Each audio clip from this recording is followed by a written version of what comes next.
Panels வந்து எதுக்கெல்லாம் use பண்ணலாம் சொல்லுங்க. A to Z வீட்டுல உள்ள எல்லா எக்யூப்மெண்ட்டும் யூஸ் பண்ற மாதிரி பண்ணி கொடுப்போம்.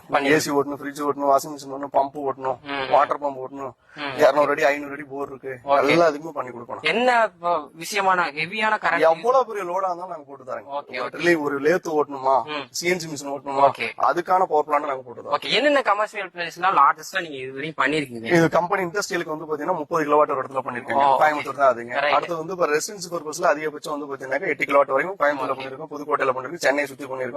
எல்லாம் தமிழ்நாடு ஃபுல்லா ஒரு பண்ணிருக்கேன். இப்ப சோலார் எனர்ஜி தான் அதிகமா தேவைப்படுதுங்கிறதுனால இபி யாரும் பெருசா விரும்புறது இல்ல. அதனால வந்து இந்த ஸ்கூலு, காலேஜ், மண்டபம் அந்த மாதிரி எல்லாத்துக்கும் பண்ணி தராங்க. எங்களை கான்டாக்ட் பண்ணி கேட்டா நாங்க என்ன பண்ண முடியும், எங்களால முடிஞ்ச அளவுக்கு நாங்க ஹெல்ப் பண்ணி அதுக்கான பவர் ரெடியூஸ் பண்ணி அவங்களுக்கு காஸ்ட் வைஸ்ல மிச்சம் பண்றது. One time investment, long time. இந்த பேனல வந்து வித்தியாசமா சொன்னீங்களே, இந்த பேனல் மத்த பேனலுக்கும் இதுக்கு வந்து காஸ்ட் வைஸ்ல பெரிய டிஃபரெண்ட் கிடையாது. ஏன்னா நம்பர் ஆஃப் பேனல் வந்து இதுல வந்து ரிக்வயர்மெண்ட் அது ஒண்ணு, கன்ஸ்ட்ரக்ஷன் வந்து அதிகம் கிடைக்கும். பேனலோட ரிக்வயர்மெண்ட் ஃபேஸ் கம்மியா இருந்தா இப்ப ஒண்ணு இல்ல, இந்த 2 கிலோவாட் போன பேனல் போடுறத இது நார்மல் பாலிகேஷன் 330 பேனல் 6 பேனல் போடணும். ஃபேஸ் இன்னும் கொஞ்சம் மொட்டை மாடி ஸ்பேஸ் அதிகப்படியான கரண்ட்டும் எடுத்து.